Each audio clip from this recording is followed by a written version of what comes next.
tous, c'est reparti pour une vidéo. Cet après-midi, je vais parler du Louvre. Louvre qui a commencé il y a 850 ans sous le règne de Philippe Auguste, sous la troisième croisade. L'idée était très simple, il faut construire une enceinte pour protéger la ville de Paris qui était à cette époque-là une toute petite ville qui n'est pas la ville d'aujourd'hui. Il faut comparaître l'île de la Cité et un tout petit peu plus loin sur la rive gauche. C'était tout ce qu'il y avait à Paris. Dans l'époque de Philippe Auguste, la ville va agrandir. On va avoir plus de gens qui vont vivre à Paris. Donc du coup, il fallait agrandir. Et en plus que ça, il y avait les Anglais qui avaient quelques territoires en France. Donc du coup, ce qui s'est passé, c'est que Philippe Auguste a conçu une enceinte côté ouest de Paris, et donc le Louvre était ancré dans l'enceinte à cette époque-là. Il faut savoir que Philippe Auguste n'a jamais vécu dans le Louvre, il a toujours vécu dans le palais de l'île de la Cité. C'était juste une demeure où ce qui cachait ses trésors royaux, où ce qui mettait aussi des prisonniers comme le comte de Flandre et tas d'autres choses qui étaient à l'intérieur de la grande tour. La tour à cette époque-là était la plus grande tour de Paris. Il y avait des autres tours, parce que vous savez qu'au Moyen-Âge, on était quand même assez... on aimait bien les grandes tours, et il y avait une grande rivalité entre le roi et l'évêque. Donc du coup, le roi voulait construire une tour qui était plus grande que celle de l'évêque. Un peu plus tard, sous le règne de Charles V, le roi va vivre dans le Louvre. Il y a une raison pour cela, c'est que en fait, Charles V, la première chose qu'il va faire, c'est agrandir le mur parce que Paris devient trop grand. Donc ça veut dire que le Louvre se trouve intramuros et plus extramuros, ou plus dans le mur même, dans l'enceinte même. Et donc, ce qui va se passer, c'est que le roi Charles V, qui vivait dans l'île de la Cité, dans le palais de la Cité, qui est aujourd'hui la conciergerie, était attaqué par Étienne Marcel. Étienne Marcel était le prévôt. Le prévôt, on peut le comparer aujourd'hui à le maire de Paris. Il va l'attaquer, il va sentir qu'il y a grand danger, il va même le menacer presque de mort. Charles V va quitter la ville de Paris, par après il va revenir, il va sentir que la sécurité n'était pas bonne dans le palais de l'île de la Cité, donc ce qu'il va faire, il va aller au Louvre parce qu'il va voir que ce palais-là était mieux conçu pour sa propre protection. Étienne Marcel, quand Charles V avait disparu et été exilé de la ville de Paris, a été tué par un moine. Charles V va s'y installer. Charles V, le surnom de Charles V, c'était le sage, c'était un savant avant l'heure. Ce qui est aussi très intéressant, celui-là qui va changer le Louvre, s'appelait l'architecte de cette époque-là, va s'appeler Raymond de Temple, était un homme très important, parce que c'était même un parrain un des enfants de Charles V. Sous Charles VI, ça va être la catastrophe, on rentre dans la guerre des 100 ans. Charles VII, c'est l'histoire de Jeanne d'Arc, et c'est sous François Ier que tout va changer. On va vouloir construire un palais à l'italienne, donc on va rentrer dans une nouvelle ère, la Renaissance, que la plupart de vous connaissent. Et la Renaissance et les tours médiévales, ça ne passe pas très... Ça, ils n'aiment pas trop ça, donc ce qui va se passer, la première chose qu'on va faire, c'est détruire le donjon qui se trouve au plein milieu du Louvre. Il faut s'imaginer le Louvre que vous voyez aujourd'hui, vous voyez la cour carrée, dans le côté nord-ouest, je dirais, de la cour carrée, c'est là que le Louvre aurait été à cette époque-là. Donc c'était un quatrième du Louvre de la cour carrée. Hein. Donc c'est vraiment tout petit. Il va détruire le donjon va plus exister. Et il va vouloir construire une nouvelle aile. Donc c'est l'aile que vous pouvez voir qui est côté, pas le côté nord, c'est vous avez le côté nord là et vous avez ce côté qui colle en fait au côté nord du cours carré. Il va commencer, il va demander à un grand architecte qui s'appelait Pierre Le Scott. Malheureusement, François Ier va pas finir les travaux, c'est sous Henri II qu'on va finir les travaux de François le Ier, qui va aussi construire la petite galerie qui se trouvait derrière la cour carrée de cette époque-là, donc qui allait lier après la Grande Galerie. Il faut savoir que Henri II va demander aussi de l'aide à un autre architecte qui s'appelle Jean Goujon. Il va se marier avec une femme très célèbre qui s'appelle Catherine de Médicis. Catherine de Médicis qui est très connue sous la famille de les Médicis, hein, avec un personnage très emblématique qui s'appelle Laurent le Magnifique. Il faut être très honnête, Henri II n'était pas très amoureux de Catherine de Médicis, il était juste marié pour des raisons politiques en sachant que Catherine de Médicis était la nièce du pape. Et donc, Henri II aime bien faire des tournois. À un moment, il va faire un tournoi, ça va mal se passer, il va mourir. Catherine de Médicis ne veut plus vivre dans le cours carré, donc ce qu'elle va faire, elle va construire les Tuileries, le palais des Tuileries, qui sera à l'extérieur des enceintes. Donc, je vous explique. Je vous ai dit que Charles V a conçu une enceinte qui était plus grande que celle de Philippe Auguste. C'est pour cette raison-là que le Louvre était intramuros et plus dans l'enceinte même. Et elle va concevoir un palais à l'extérieur. Il y a une légende qui dit qu'il y avait un voyant qui disait si Catherine de Médicis restait vivre à Paris, elle va mourir. Et donc du coup, c'est pour cette raison-là qu'elle a vécu à l'extérieur. Elle a aussi conçu les jardins qui sont presque les jardins que vous connaissez aujourd'hui des Tuileries, qui étaient presque aussi grands que celles que vous connaissez aujourd'hui. Et Catherine de Médicis a une idée brillante parce qu'on a un grand problème avec les protestants. Donc ce qu'elle va faire, elle va prendre une de ses filles, elle va le marier avec un des protestants, Henri de Navarre, qui vient de l'Espagne. C'est de là que vient la lignée des Bourbons. Henri de Navarre va se marier avec Margot. Quand ils vont se trouver devant la Notre-Dame, Margot va rentrer à l'intérieur, Henri va rester à l'extérieur parce que c'est un protestant. Donc du coup, il ne peut pas rentrer dans la cathédrale de Notre-Dame. Et à un moment, on va vouloir tuer le chef des clans des protestants qui s'appelait Gaspard de Coligny. Et ça va rater, donc grand problème, on a raté la tentative de tuer le chef des clans, donc si le chef des clans des protestants va diffuser ce qui s'est passé, il y a une guerre qui va se produire à Paris, bien sûr. Catherine de Médicis sent que le vent va tourner, donc qu'est-ce qu'elle dit? Elle dit tuez-les tous, et donc on appelle ça en 1572 le coup de Saint-Barthélemy. Il y aura un massacre qui est un des massacres le plus pire que l'histoire a connu, qui a commencé dans la cour carrée sous le règne de Charles IX. Grand problème, Catherine de Médicis avait 3 enfants, Charles IX, Henri II, François II. Les 3 enfants n'ont aucune descendance, donc qui peut être roi? Qui est le seul roi qui peut être légitime? Eh ben Henri IV. Henri IV de Navarre, qui est un roi espagnol, et c'est de là que vient la ligne des Bourbons. Henri IV, ce qu'il va construire, c'est en fait, il va prendre la cour carrée, il va avoir les Tuileries, et il va concevoir la Grande Galerie. C'est pour vous dire, la cour carrée serait là. Les Tuileries, comme je vous ai dit, se trouvent derrière le mur qui était conçu par Charles V, et donc il y aura la Grande Galerie qui va aller jusqu'à l'autre côté des Tuileries. Très malin. Je vous explique pourquoi. Henri IV, à la base, qui était protestant, il était bien vu par le peuple parce qu'il n'avait pas vraiment le choix, parce que n'importe quel faux pas il aurait fait, il serait fait tuer par un catholique, par les catholiques, et c'est ce qui s'est passé par Ravaillac. Ravaillac a tué Henri IV. Et donc, l'idée était très simple. Au moment que Paris rentre en révolte, qu'est-ce qu'on fait? On rentre dans la Grande Galerie, on sort par les Tuileries parce qu'on n'est plus à Paris, parce que les Tuileries se trouvent extramuros. Et donc, du coup, c'était pour cette raison-là que la Grande Galerie a été créée. Henri IV a été tué par Ravaillac dans la rue de Ferronnerie qui se trouve près de Châtelet. Vous pouvez toujours voir encore dans la rue même le lieu où ce que le meurtre s'est passé. Et donc, du coup, au moment qu'on va le ramener au Louvre, ah bah, c'est la débandade, hein. Le roi est mort, on verse de la bière sur le sol, ça dure plus que 40 jours.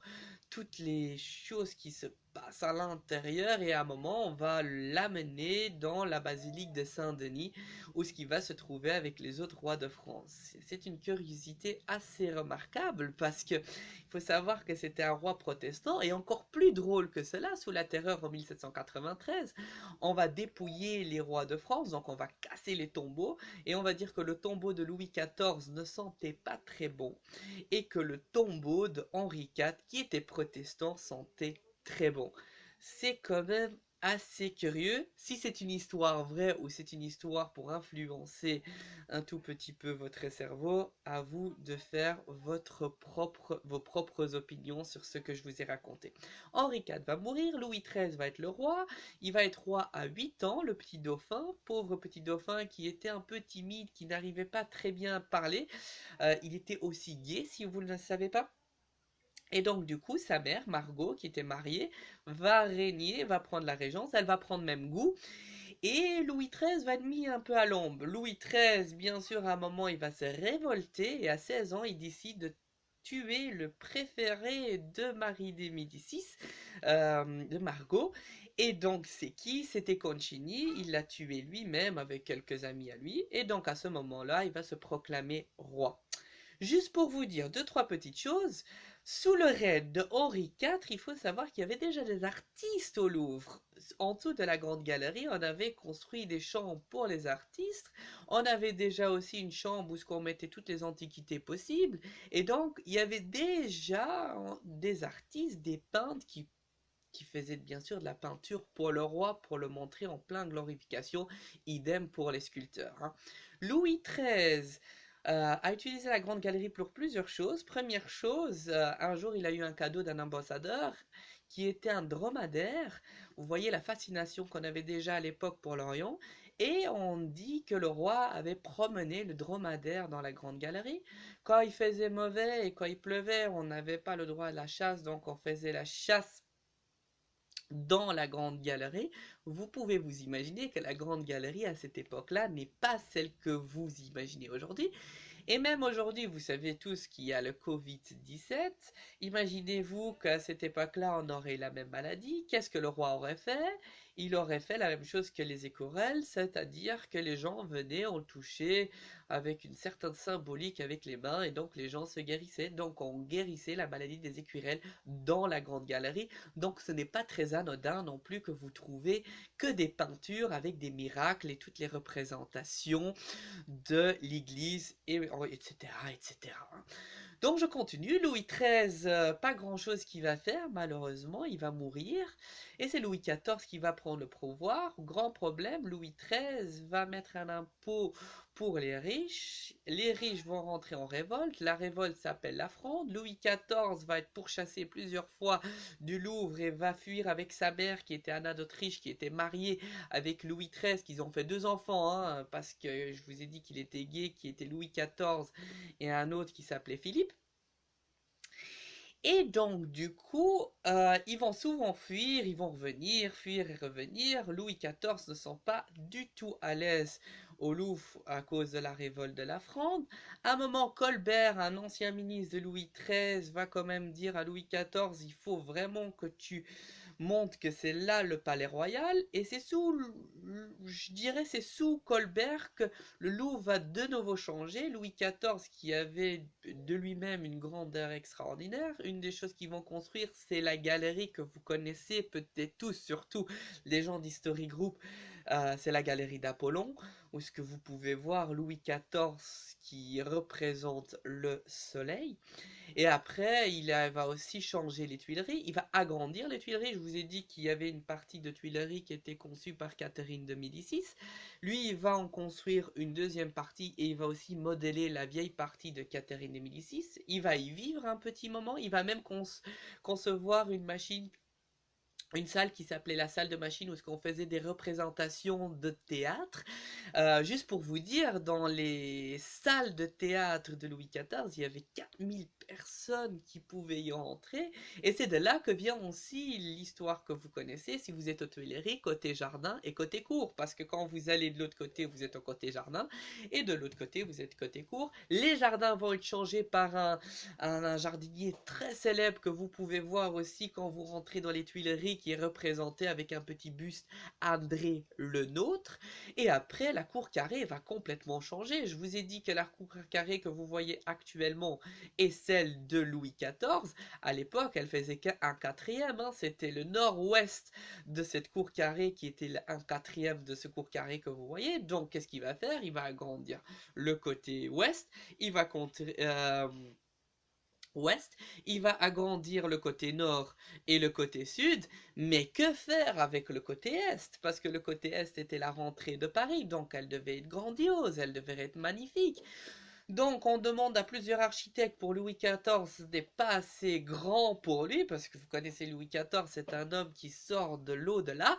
Et donc du coup Louis XIV demande à un architecte très connu, Bernin, qui a conçu la colonnade du Vatican.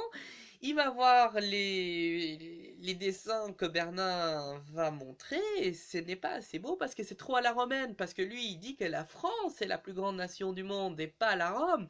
Donc du coup il veut pas les dessins de Bernin, et donc du coup il va faire quelque chose de vraiment très bizarre. Il va demander à 3 personnes de concevoir donc le côté est de la colonnade que vous connaissez aujourd'hui de la cour carrée. Et il va demander à 3 personnes. Alors la première, c'est André Le Nôtre, celui-là qui a conçu les jardins, mais qui s'y connaît bien sûr dans l'architecture. Le deuxième personnage, c'est Charles Lebrun. Et le troisième personnage, alors là, c'est vraiment très particulier. Et je vous expliquerai dans une autre vidéo le pourquoi. Claude Perrault. Et Claude Perrault, qui c'était? C'était un anatomiste. C'était quelqu'un qui connaissait le corps par corps, parce qu'il voulait représenter dans la colonnade le corps d'un être humain, que quand vous regardez la colonnade, automatiquement, pour vous, ça vous semble agréable. Et donc c'est pour cette raison-là qu'il a demandé à un chirurgien qui devait aider à André Le Nôtre et Charles Lebrun de concevoir cette colonnade qui existe encore toujours et qui on peut toujours voir. C'est le côté est de la cour carrée, qui a bien sûr été, qui a été changée plusieurs fois sous la Deuxième Empire, etc., etc. Je continue. Louis XIV va donc changer le Louvre, comme je vous ai dit, va agrandir les Tuileries, va concevoir la galerie d'Apollon, qui existait déjà sous Henri IV, mais qui avait un incendie, donc il va la rechanger. Et donc la cour carrée qui va agrandir x2 de chaque aile que vous voyez aujourd'hui. Donc la cour carrée que vous voyez aujourd'hui est techniquement celle de Louis XIV, avec beaucoup de modifications. Louis XIV, il se sent plus très à l'aise au Louvre. Aussi, il commence à plus aimer que Colbert lui dise ce qu'il faut faire. Et à 40 ans, il décide de partir à Versailles, prend tous ses clics et ses claques, toute sa cour vient avec lui, comme ça il peut bien la surveiller de près. Surtout qu'à Paris, on peut aller un peu partout ce qu'on veut, mais à Versailles, bonne chance pour partir. Et donc, va vivre à Versailles. La seule chose qu'il a oublié de faire, c'est concevoir les toitures. Qui va vivre au Louvre? Alors, le Louvre va devenir quelque chose d'assez remarquable. Ça va être un lieu où il y aura des marchands, des cabarets, des filles légères. Il y aura aussi l'Académie royale qui va y prendre place, l'Académie des sciences. Il y aura Voltaire qui va y venir, Diderot qui va souvent venir voir de la peinture. Une fois par an, on va voir les grandes peintures du monde qui vont être exposées à la Grande Galerie. Donc ça va être un lieu de culture, de science. Même Voltaire voulait déjà à cette époque-là qu'on faisait déjà un musée, mais sous Louis XIV, l'idée ne prenait pas vraiment encore ce qu'il fallait. C'était plutôt plus tard, sous Louis XVI et Louis XV, que l'idée va commencer à vraiment prendre forme. Louis XVI, malheureusement, va revenir de Versailles à Paris à cause de la fuite de Varennes. Il va s'y retrouver dans les Tuileries enfermé parce que le peuple veut voir qu'il ne va pas fuir encore une deuxième fois. Et donc du coup, il se passe quelque chose d'assez exceptionnel le 10 mai 1792. C'est la prise des Tuileries, hein, un massacre à la pas possible. Les gardes suisses se font massacrer, laminer. Le roi perd toute puissance qu'il a. Après, il va transférer au temple, il va être guillotiné à la place de la Concorde. C'est ce que je vous ai raconté dans la vidéo précédente, où ce qu'on a tué vraiment le roi. Et donc, le 10 mai 1793, donc sous la Terreur, on va ouvrir le Louvre. Et le Louvre va devenir un musée qui est ouvert pour tous. C'est la première fois dans toute l'histoire qu'on va montrer la richesse du roi. Vous pouvez vous imaginer, tous les autres pays, ils étaient en train de trembler à ce moment-là. C'est la première fois que peu importe la classe sociale, pouvait visiter en fait le Louvre. La première chose qu'il faut savoir, fallait mettre des règles. La première règle, c'était qu'on devait tenir les enfants à la main et que les chiens ne pouvaient pas marcher où ce qu'ils voulaient. On voit que les époques sont complètement différentes d'aujourd'hui et qu'à cette époque-là. Une fois que la Révolution française est finie, on a un autre fou, Napoléon. Il faut savoir que sous la Révolution française, les peintures, l'art va grandir, il va y avoir de plus en plus de l'art. Et sous Napoléon, vous savez que Napoléon a carrément volé le monde entier, on va dire l'Europe. Il a volé plusieurs choses, surtout au Vatican. Il a volé plusieurs choses en Italie. Et le Louvre va s'agrandir, ça va devenir un vrai musée, et c'est aussi un des premiers personnages qui va donner une certaine chronologie. Il va mettre l'Antiquité d'une partie, il va mettre les peintures d'Antiquité, donc il va voir l'art sous une forme beaucoup plus scientifique que tous les gens avant Napoléon. Une fois que Napoléon malheureusement va se faire battre à Waterloo, la seule chose que Napoléon a mis, il a changé les Tuileries, il a changé un tout petit peu la cour carrée, il a aussi, parce que je vous ai dit que Louis XIV n'a pas fini la toiture, c'est Napoléon qui a fini la toiture de Louis XIV, il va vivre dans les Tuileries, on va dire vivre, bon c'est Joséphine qui devait vivre dans les Tuileries, mais Joséphine ne se sentait pas du tout à l'aise parce que Marie-Antoinette a passé ces derniers moments-là, et on connaît tous l'histoire de Joséphine, elle allait un tout petit peu à gauche à droite, c'était une personne très important de la franc-maçonnerie et Napoléon n'était jamais à l'intérieur de chez lui parce qu'il était toujours en conquête. Donc du coup, techniquement ils y vivaient, mais ils n'y vivaient pas vraiment.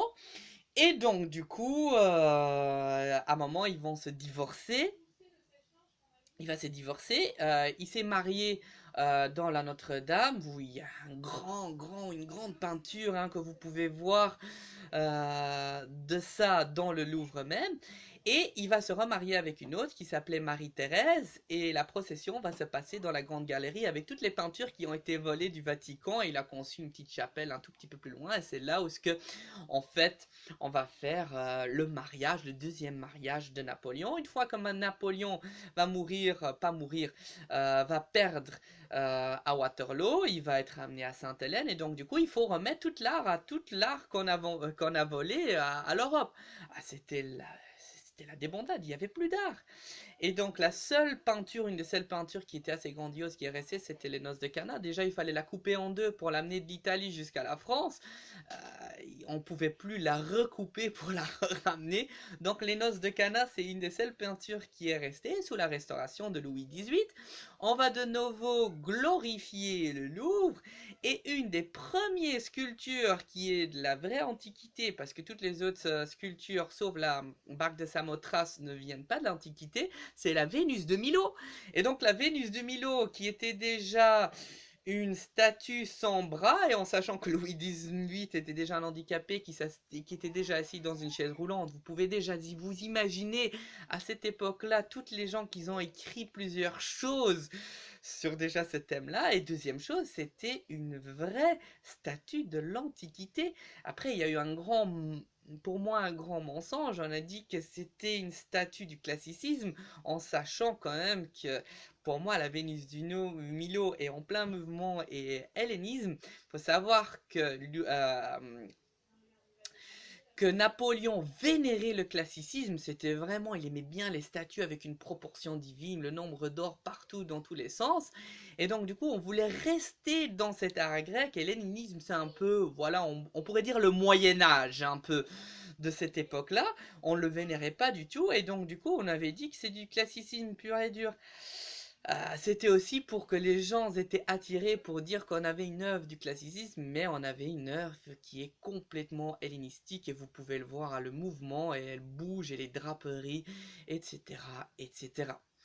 Vénus du Milo était très important parce que je vous ai dit que c'était la vraie œuvre de l'Antiquité qui se retrouve sur la Restauration et Paris à cette époque-là devait être reconnu comme un lieu de beaux-arts, donc le monde entier devait venir voir ce qui s'est passé. Donc la première représentation de l'Antiquité, tout le monde s'est mis derrière, les poèmes, les poètes, tout le monde s'est mis derrière cette œuvre parce que c'était la première œuvre de l'Antiquité. Et donc du coup c'est pour cette raison-là qu'elle est si connue. Parce que pour moi, honnêtement, elle n'est pas si spéciale que ça. Si vous demandez à un spécialiste d'art, bien sûr, il va trouver ça exceptionnel. Hein. Peut-être que je m'y connais pas assez. Un peu plus loin que Louis XVIII, vous avez Charles X. Et sous Charles X, on commence à aimer l'Égypte. L'Égypte devient une fascination. On est aussi sous l'époque de le canal de Suez, on est aussi en train de regarder comment ça se passe en Égypte, on a aussi Jean-François Champignon qui commence à découvrir les hiéroglyphes et qui va traduire les hiéroglyphes avec la pierre de la Rosette qui se trouve dans le British Museum, et on est dans une fascination totale. Donc sous le règne de Charles X, rappelez-vous la girafe que le roi... le pacha a donné à Charles X la grande girafe qui n'a pas tenu très longtemps, qui était vite mort. Donc on était vraiment plein fascination de l'Orient et on va même avoir un sphinx qui s'y trouve toujours, le sphinx de Tanis. Et on va trouver plusieurs choses et aussi les babouins que je vous ai dit sous le règne de Charles X et Louis-Philippe qui étaient en dessous de l'obélisque, des babouins que vous retrouvez et qui étaient en érection, qui ont fait scandale sous le règne de Louis-Philippe, la chose que je vous ai racontée dans la vidéo précédente.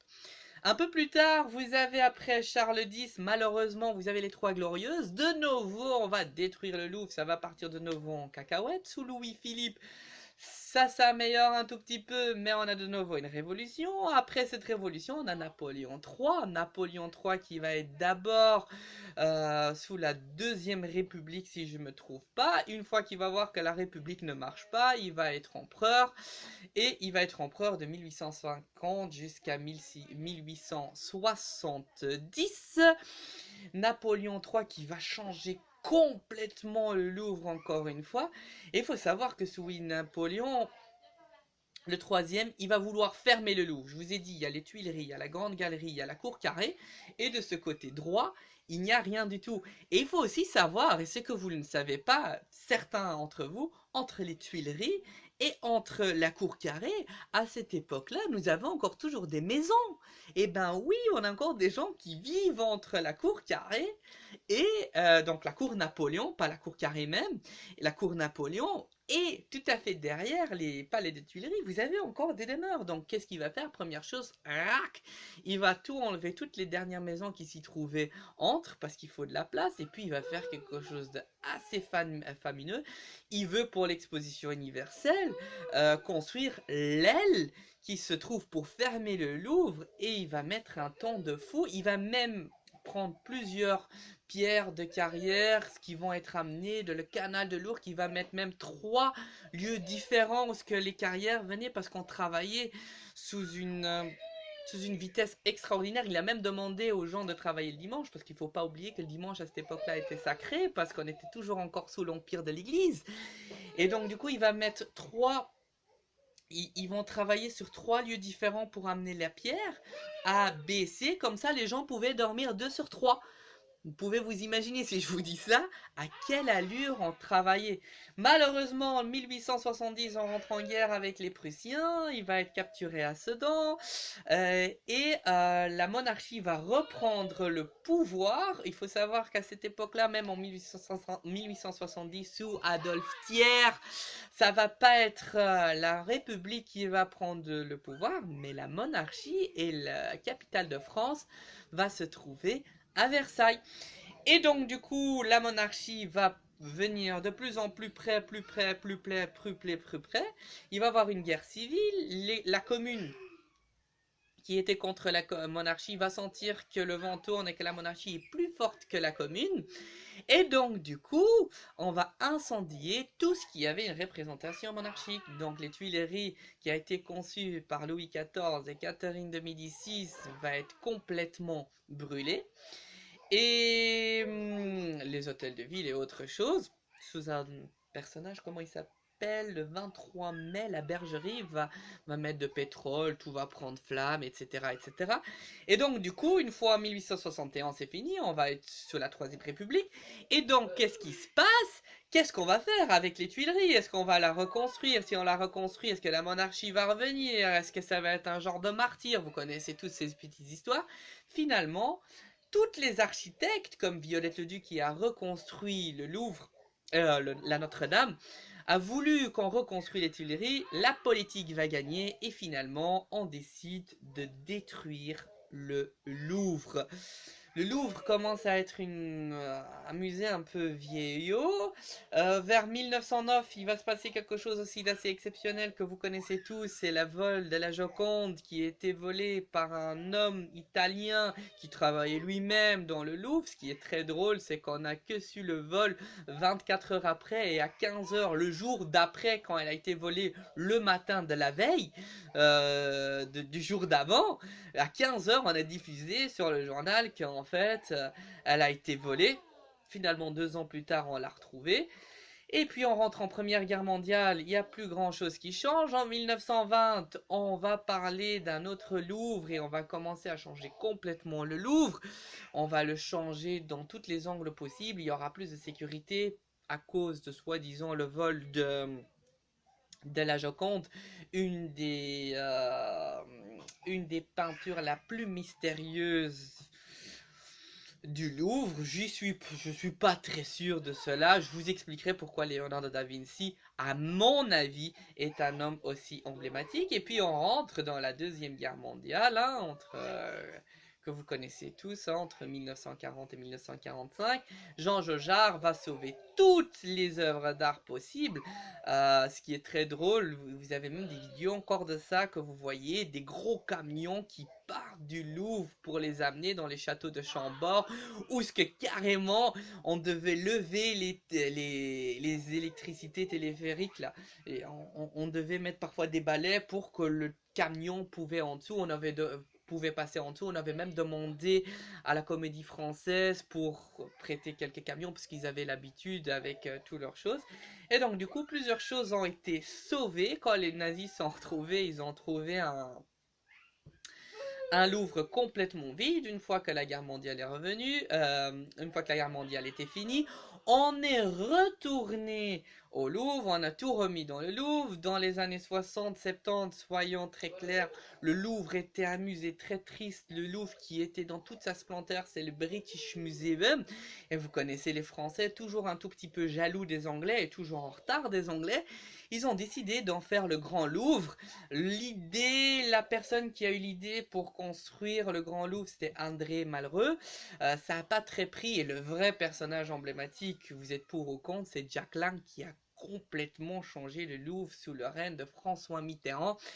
Je crois que c'était en 1981, on a décidé de complètement changer le Louvre et d'en faire un grand Louvre avec le projet qui était complètement fou de la Grande Pyramide. L'excuse était bien sûr que les voitures ne pouvaient plus passer au Grand Louvre.